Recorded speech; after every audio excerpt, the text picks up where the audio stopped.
Welcome to There's No Place Like Summer Camp podcast. I'm Andrew Waterhouse, and in today's episode, I'll introduce you to what we're all about. So come on into our tent and I'll spill the beans. Well, hello everyone, and welcome to my first podcast. I've got to make sure I don't fuck this up. Let me tell you who I am and what this is all about. So, I'm Andrew Waterhouse. I went to camp for 2 summers, and I'm obviously British, so I didn't actually go as a camper. I went as a staff member for 2 summers. I wasn't a counsellor even as well. I was a specialist, so I'll introduce a bit more of that later. So basically my background. So I'm British. I was originally from North London. I've moved up to Manchester now. I'm 25 years old, but when I was 21, 22, I did a couple of summers in Atlanta. So the camp was called Camp Coleman. It's a Jewish camp, and I'm not Jewish. And it was one of the best experiences of my life. Like a crazy amount of fun, stories, gossip, the people I met. Camp was absolutely surreal. So I never went to camp as a camper. This is only as a staff kind of side of things. So Camp Coleman, what was it all about? So it had about 300 or 400 kids per session. Each session would last a month, and in between there'd be like a 1 or 2 days where you get off as a member of staff. So we're going to be covering all the bases of what it's like to be in summer camp, also known as Camp America or Camp Leaders or any of those. They can range. There's so many different types of summer camp out there. There's like underprivileged, there's special needs, there's Jewish, there's other religions as well, and then there's obviously like the traditional summer camps as well, which is for kids that are very privileged. They can afford to have a camp that's got horses, jet skis, skydiving, you name it, it's probably there. But my camp was Camp Coleman, and Camp Coleman is a Jewish summer camp. I'm not Jewish, if anything I'm agnostic. I don't really care about religion at all. And I think what this podcast is going to offer is quite a few things. So it's going to offer a different perspective to a lot of the podcasts out there where they're kind of made by and made for like leaders of summer camp. So this is from a different perspective, where it's from a ordinary staff member who just volunteers for their first summer. They went for 2 years and they just want to offer the world like a bit of an insight to what it's like behind the summer camp bubble. So hopefully this is going to attract 2 kinds of audiences. The initial audience is going to be those that want some tips, some tricks, some funny stories. For fuck's sake. Oh god, first episode, fucking hell. Alright, I did say I don't want to fuck this up, because you know what, whenever you like make your first episode of anything, like your first YouTube video, your first book, your first CV, I always like to look back and say, oh my god, look how far I've come. And I'm sure I'm probably going to do this with this one. So right, it's muted now. I'm going to leave it in though, because it's quite funny. Right, so my camp was 2 summers long. There was about 800 kids in total. There must have been about 300 staff, because it was quite a high like match rate. There was like, for every 2 kids there's probably 1 staff member. So when you go to summer camp, there's kind of 2 different sides to camp. There's the camper life, and then there's the staff life. And I'm sure a lot of the campers love to know the latest gossip. So hopefully I'm here to spill some of those beans, some of the funny stories and that sort of thing. But anyway, before I was rudely interrupted by, let me have a look, Sky Sports, Christ, by a Sky Sports notification. I want to be here to tell you what this podcast is all about. So what is it going to have, who's it for, and all that good stuff. So there's going to be 2 sorts of audiences that I'd love to entice into my tent. It sounds really weird. Okay, so there's going to be 2 types of audiences. Hopefully there's the first, where it's you want some tips about summer camp, you want advice, you're looking to go to summer camp, you want to see what it's all about before applying, you want to know what agencies, what to bring, what to pack, where to go afterwards, what to do at summer camp, what to do with your time off, all these tips, tricks and funniness. So hopefully that could be you. The second type of audience is those that have been to camp and they just want to reminisce about those stories, the funny times, and maybe have a bit of insight as to like what it's like at a different camp, because each camp is different. There's not like one recipe that fits all. Everyone's going to have different stories, and I hope to make this a bit more interactive. where you can like chirp in and add your own stories and topics for me to discuss. And we're going to have some special guests as well. So gradually over the course of a couple of years, we're going to have different guests, different topics, and all that good stuff. So let's move on. So I'm setting this up as There's No Place Like Summer Camp podcast, but the main crux of it is that there's going to be 101 summer camp tips, stories and chats. You may have seen it in the title or the description even, but it's going to be on a weekly schedule where every Tuesday from now on I'm going to be uploading another episode of There's No Place Like Summer Camp. So hopefully, if we do 101 episodes, which I really hope to do, it'd be really fun to do that. That should mean our last episode will be on the 29th of October 2019. It feels so long away now. We're in November 2017 as I speak this into your lovely earbuds. But yeah, 2019, that's like so close to 2020. Like, what will life be like then? It'll probably be exactly the same, to be honest, where everyone's like, oh my god, Brexit, oh, Donald Trump, oh my god. But 2020 will just be around the corner by the time this last podcast goes out, and when we hit that 101th, oh my god, I don't know English. 101th. Let's go with 101th. It sounds wrong. 101th. Okay, when we do that 101th episode, it'll be so close to 2020. Like, that's been a year that's mentioned and thrown around quite a lot, where it's all these, I don't know, special events going on in 2020. And that'll just be around the corner. There'll be the World Cup.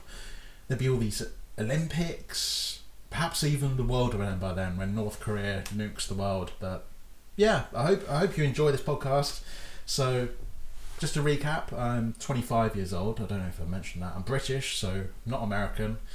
And I volunteered at summer camp for 2 years. So I hope you enjoyed that little bit of insight as to like who your host is for the rest of these 100 episodes.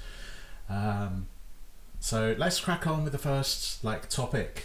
So just before we start with the first topic of our very first There's No Place Like Summer Camp podcast, I'd like to give a quick little plug. So I'm actually writing a book. It's called There's No Place Like Summer Camp Book, which is the diary I kept over my first summer of volunteering with Camp America. It's not actually out yet, but it's going to host all of the gossip, the stories, the fun, all behind Summer Camp Bubble, all of the juicy stuff that you want, and even it includes my journey to Camp America and back home when I do my travelling after camp's finished. All the people you get to meet, all the gossip, all the fun, it's just incredible. So hopefully that will be out in late 2018, fingers crossed. I'm actually working my ass off trying to make it absolutely perfect, because one thing with a book is you can't fix it once it's out there, so I'm perfecting it. But a quick plug just before we start the 6 essentials to take to summer camp. I'd just like to say that it is available for pre-order. If you go to my website, shop.andrewwaterhouse.com, you'll be able to see it for pre-order. There's the ebook version, paperback version, and even a hardback. So if you want to pre-order it, you can head on over to there. It will also be available on Amazon and other good book retailers. So if you want to wait until then, but for now it's going to just be a little plug in the middle of our podcast. So There's No Place Like Summer Camp book. It's available on my website, shop.andrewwaterhouse.com. And let's begin. So the 6 essentials to take to summer camp. So first up, in case you cannot tell, which I don't know, do I have a geeky voice? Probably. I'm a fanatic about geeks. I'm not a fanatic about geeks. Jesus, I'm not homosexual.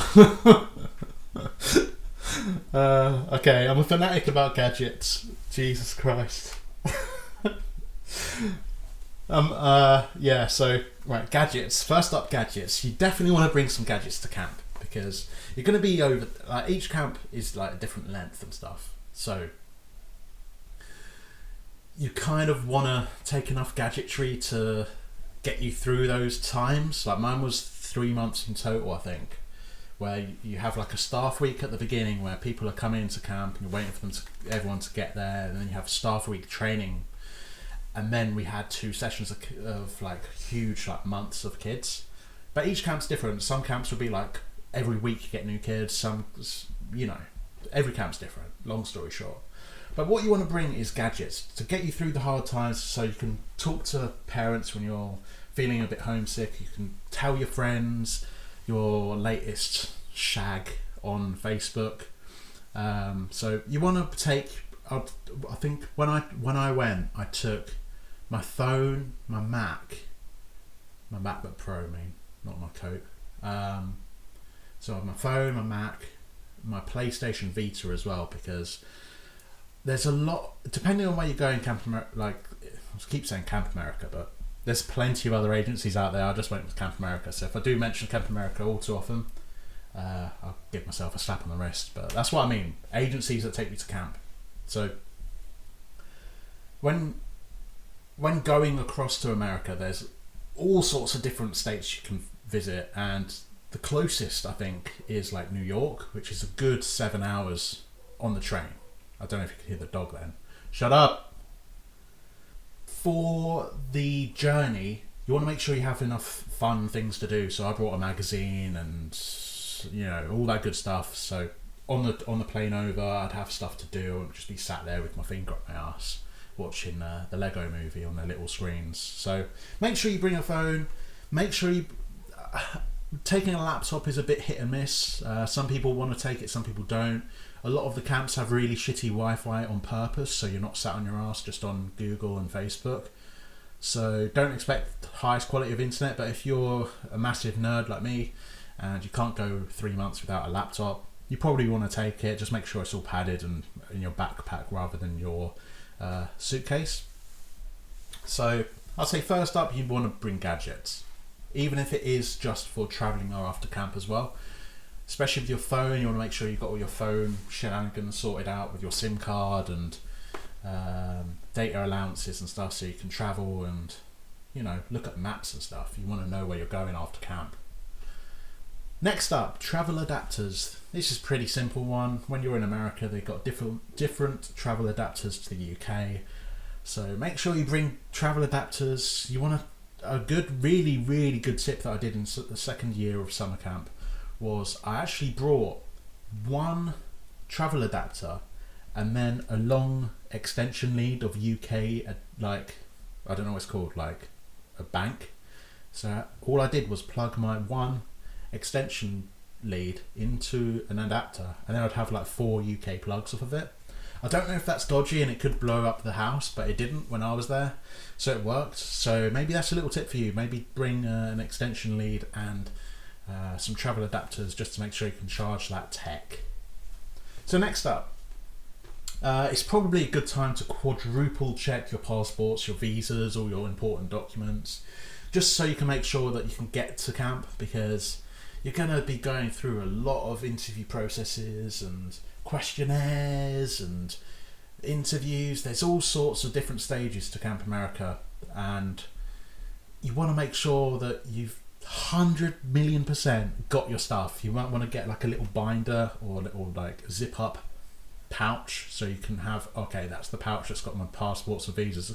Have it all in one place, so when you get to the customs desk, you just hand over your little pouch, they look at it, they tick you through, and you get on your way, because there's a lot of important documents when you're signing up to Camp America, and if you have it all in one place, you can just shove them the big wallet of documents that you've got, and they can sort out which ones they need and which ones they don't. Fourth on the list, probably one of the most important actually, the water bottle, or as the Americans like me to say, water bottle. More on that later. So water bottle at camp, depending on where you go, I'm sure there's different states, but in Atlanta anyway, it was absolutely fucking boiling hot. It was like the best kind of climate I could describe it as was a rainforest type climate, where it was very humid, very moist atmosphere, and like there's a lot of wildlife, trees and animals, and you're very much at one with nature. When I was in Atlanta, it was like on the suburbs, and the weather would be so ridiculous. Like, one second it would be boiling hot, the next it would be thundering, and there'll be like lightning storms, and it was absolutely crazy. So you want to make sure you bring a water bottle, because you're going to be downing water so quick, and it will actually help you lose weight as well. Because when I went to America, I actually lost weight when I was out there, because I was drinking so much water and doing so many outdoor activities. It was so fun. But you want to make sure you bring one, even if you don't bring one on your way to camp. You can even buy one when you're in Walmart, which leads me on to the next point: snacks. You want to make sure you have snacks in your bedroom, because sometimes camp food can be a bit meh. And you can buy these from Walmart, obviously, and you can probably get a much bigger pack than you would get in the UK or wherever you're from. Like, USA is famous for how much food they consume, let's be honest. So make sure you have snacks in your room. So if you do not like the risotto that's on the table, or mac and cheese, or jacket potatoes aside, you want to make sure you can fall back on these snacks. So you can come back to your bedroom, have those M&Ms, have those cookies, and just fill you up with a couple of cans of Coke, just so you can get by, because I'm a massive snack eater. Let's go snacky. I like snacky. So make sure you've got water bottle, make sure you've got snacks. Then you're going to have like the time of your life. But the last, probably most cringiest thing on this list, and don't worry, it's not going to be as cringy as this all the time, is you want to bring a smile to camp. Oh, so cringe. But I had to put it on the list because it's true. You do need to come with the correct attitude when you're coming to camp, because you don't want to get there and be miserable, because everyone's going to treat you differently compared to if you're like the life and the soul of the party. I wouldn't say that I was the life and soul of the party, but I was excited about what camp was bringing me. Even after all the travelling and all the headaches of passports, visas, and even like slip-ups on the way to camp, I made sure I came in with a smile. You've got to try and get to know new people, because if you're just going to be like secluded and like, oh, I don't want to be here, why are you even applying for camp? It just doesn't make sense. So there's my 6. You want to bring gadgets, travel adapters, you want to quadruple check passports, visas, and all that good stuff, a water bottle, snacks, and a smile. So that's brought us to the end of the podcast. Let me know what you thought about this first episode. Of course, each episode's going to be unique and different. They're all going to be different lengths as well, but every Tuesday you can make sure to listen in for another episode of There's No Place Like Summer Camp. So make sure you subscribed if you enjoyed, because then you'll be able to listen to the next episode. You can also follow me on Twitter at AndrewW09, but the Andrew is spelled ANDROOW 09. It's a really bad name to say out loud. Like, I should get it changed, but I'm not going to. So Andrew W09. And again, if you have any subjects that you want featured, please hit me up on Twitter. And once again, please check out the pre-orders for my book on my website, shop.andrewwaterhouse.com. And I'll see you in a week's time.